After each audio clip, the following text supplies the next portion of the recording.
You're listening to the Teaching Toolbox with Brittany and Ellie. Join them as they talk all things middle school.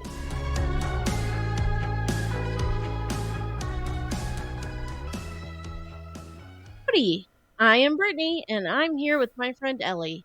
Hey there. We are here back on today's podcast to discuss classroom transition ideas.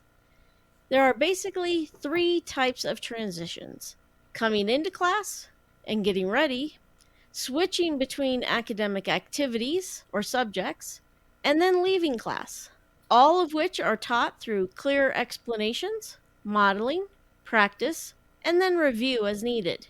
Today, we're going to discuss each type of classroom transition, how we operated transitions in our rooms, and then give you ideas for having successful transitions in your classroom.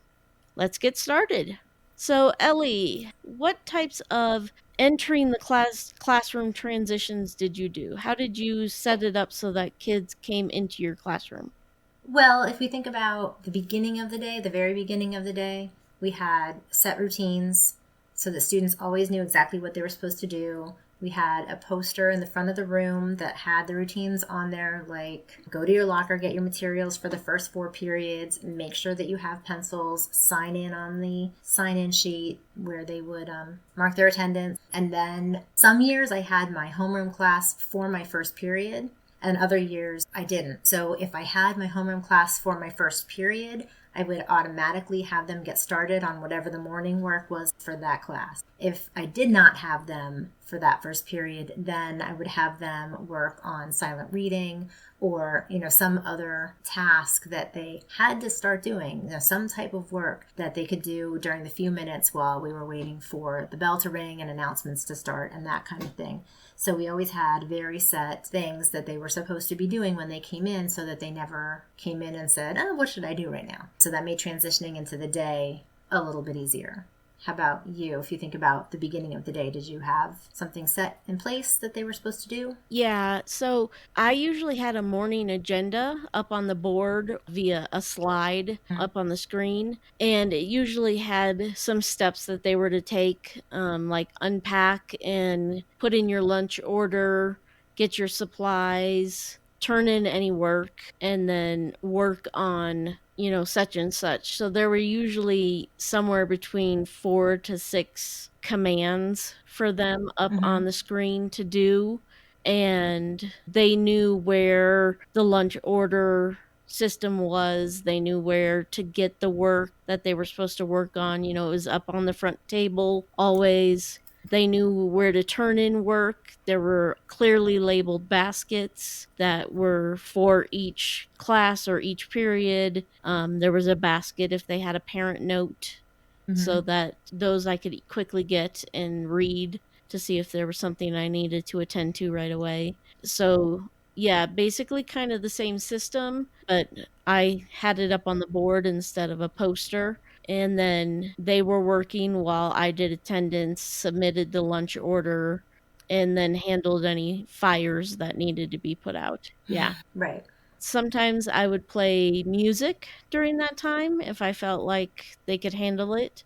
But usually Awesome. It was kind of just a bustle of energy, and they knew that, they weren't really supposed to be like talking and socializing, that it was just like quiet work time to get things done. Right. So as you mentioned agenda, I did actually write things on the board as well, but mostly that was for, the class periods. So first period class, second period class, the agenda would be on the board. So they would follow a similar routine when they switched classes. I think I had a poster for that also of what to do, like your standard, what you're doing when you come into class, but then the specifics would be in the agenda. So we would always in math class, do our spiral review. That was always the first thing that they did when they came in. Some years they worked on the problems when they came in and then they discussed them. Other years, because I found it was a better use of time, they would come in and discuss the problems because they had done the 3 problems or whatever it was. They'd done it for homework. So they would come in, compare their answers and discuss it. And so that would be the first thing on the agenda, would be discussing their daily, their spiral review. And then That would give me the chance to walk around, listen to their conversations, make sure they were all doing what they were supposed to be doing, check their homework to make sure it was done, that kind of thing. But when they walked in the room, they knew what to do. So there was really no downtime. There wasn't like a big transition time because they came in and this is exactly what's supposed to happen and they would get to it. It became their habit so that even if I wasn't there, they knew that they were supposed to do that. Yeah. You want to keep them as busy as possible and not have downtime because that's when problems start. Right. It's almost like bell to bell. There has to be something every minute Yes. so that there's no downtime and they don't have to worry about what they're supposed to be doing. And just kind of as a side note, if you teach on a team with other teachers, as many of us do in middle school, you might have a team of 3 or 4 or 5. It's really helpful if the other team teachers also follow a beginning of the class routine. It doesn't have to be the same as yours, but when kids go from one class on a team where there are routines to another one where there aren't routines, and they're walking in kind of being like, oh, what am I supposed to do now? And there's no direction, it can kind of get them out of the routine mindset. And they might walk into your room and be like, oh, well, in this class, I didn't really have to do anything right away. And they need that constant reminder of, well, in this room you do. If all the teachers on that team are on the same page as far as that kind of routine when you get into class, it makes things a little bit easier for teachers and students. Yes. So that they always know that they're expecting the same thing no matter which room they're in. Yeah. If you've got one teacher that constantly just lets kids come in and socialize or goof around, it can create an antagonistic kind of relationship. So, yeah. When I taught 6th grade in elementary school, we also had the kids, as one of their agenda items each morning, put out their planner on their desk. And as we were, getting ready for the day and they were doing their like warm-ups or spiral review questions and stuff, we would also go around and check that their parents had signed their planners and see if there were any notes in their planners. And so that was something just for accountability to make sure that, parents had seen things, there weren't any notes. We could write a note if there was an issue going on and that sort of thing. So that was something we added to the routine as well. What about switching between activities or between subjects? You kind of mentioned it. So you mean when you're in class and you're going from one task to another within the same classroom? Yeah. So that can sometimes be the hardest to do just because kids transition at different rates. Even when kids are really little, you can see that there are some kids who are not ready to stop an activity and move on to the next thing. And they need some prompting and such to know that there's going to be a change coming up. So one thing that you can do, if we think about time, is let them know how much time before the next switch is going to happen. Like we're in the middle of an activity, perhaps, like say we're doing a Footloose game, we're doing task cards or whatever, and I want them to stop at a certain time. I might say, we've got 2 minutes left. In 2 minutes, we're going to be moving on to the next thing. In 1 minute, we're going to be moving on to the next thing. Or setting a timer so that they know how much time is left before they're moving on to the next activity. Or setting a timer when they're actually transitioning to the next activity, or saying, okay, we're going to now switch from X to Y, from task cards to book, or from book to problem solving, or whatever it happens to be. You've got 30 seconds to get this, and this out and ready to go. And I feel like we need to give them very, very specific directions when we're doing transitions, because I know there are times that I thought my directions were really clear, and then there would be students who didn't know what they were supposed to be doing. So I feel like we need to be more clear than we think we need to be, because they aren't mind readers. They don't know what we are looking for necessarily. And so directions can be very, very explicit, like, okay, we're going to finish this, but I need you to have this sheet, your pencil, your eraser on your desk ready to go in 30 seconds instead of just getting your materials out. And then sometimes, so that I would be sure that my directions were clear and understood and remembered, I would also write them on the board. Because, we do have students who have auditory processing disorders or other type of hearing related issues, or, learning issues, and they may not catch all the directions if they're multi-step directions. So if we want our transitions to go smoothly, we need to make sure that we give them all the tools to get through them smoothly. Very clear directions, write the things on the board, that type of thing. Yes. What thoughts do you have? Mine was very similar to yours. I like to give the kids a timer and, see if they can beat the timer. You can give the kids like a reward if they can beat the timer, or maybe a reward to the first 5 kids who beat the timer or something. And then, if there is a kid with special needs or whatever, as soon as they get ready, you can give a reward to them for preparing and getting through that transition. But being very clear with directions and saying you need XYZ, or I've seen in some classrooms where they have, pictures with scissors and pictures of glue and pictures of notebooks, and they put them up on the board. So it's a visual cue I love that that. you need these 5 things. And so kids can look back up and see a visual cue of what they need at their desk. Sometimes I would have fun with the kids, and I like to juggle. And so I would say, okay, you have to transition before I drop something. And so Oh, they boy. would try to race against me Oh, that's and awesome. try to beat me before I drop something. So, we wouldn't do that every day, but it was something that we would do periodically to just try to have a little fun with the transition and get them moving quickly. But you definitely have to, if they're socializing or goofing off during transitions, you need to go back and then practice and rehearse and go through it again and again and again. And it feels like it's a waste of time right then. But in the long run, it's going to help your classroom run a lot smoother than Oh, absolutely. if you just kind of let it go and let it get worse and worse and worse. Right. Thinking about the timers again, I would basically use myself as a timer a lot of the time. I would either count up or I would count back most of the time from 5 or from 10. And it ended up kind of being a game because I would get to 1 and not everybody would be ready. And then I would start going by fractions. And I'd be like a half, a quarter, an eighth, a 16th, a 32nd. And I would keep going. I think the farthest I ever got was like 256th or something like that.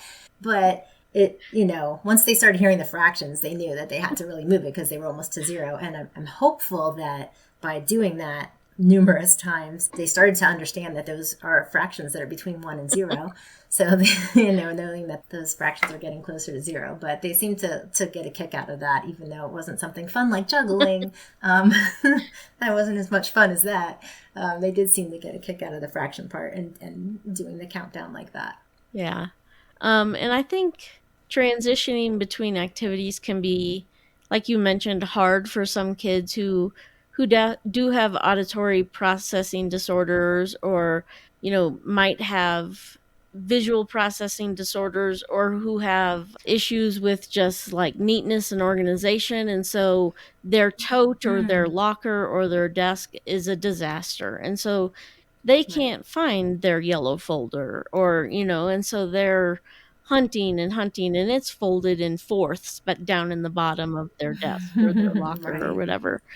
And so, you need to practice with them and work on organization with them and stuff over time. And, maybe they need to miss a recess or stay a little bit after school, and you work on reorganizing their desk or reorganizing their lockers with them to help them. We were lucky we had a 9th period where students were in their homerooms, and if they went to chorus or band or something like that, they would be gone. But then if they didn't go to those things, they were typically there, and that was a great opportunity to be able to work with them on things like that. That's nice. Yeah, we had a study hall usually at the end of the day for half an hour where we could do things like that usually. So all right, and then there's the transition to leaving class. Yes. What kind of tips do you have for that? My number 1 tip for that is to teach the kids that the bell or the clock does not dismiss them, that you, the teacher, dismiss them. Absolutely. Yeah. What about you? Same thing. I think we also had another poster for the things that had to be done before they left the room, and that was their floor was supposed to be clean. They all had to be sitting down. They all had to have their materials ready to go. Their homework had to be written down. So we kind of had a little checklist of things that they were supposed to do. And naturally, some of them didn't want to do those things or do those things in exactly the way that we would like. Yes. So, so some fun things that we might do in order to get them to do that is say, okay, the group with the cleanest floor is going to be dismissed first, or the group that has all of their homework written down first is going to be the first to leave, and then check that group, or the group that is the quietest or is the most organized, whatever that kind of criteria you want to have. Yeah, that works really well. Can be used to dismiss them. Yeah, that works really well. Yeah.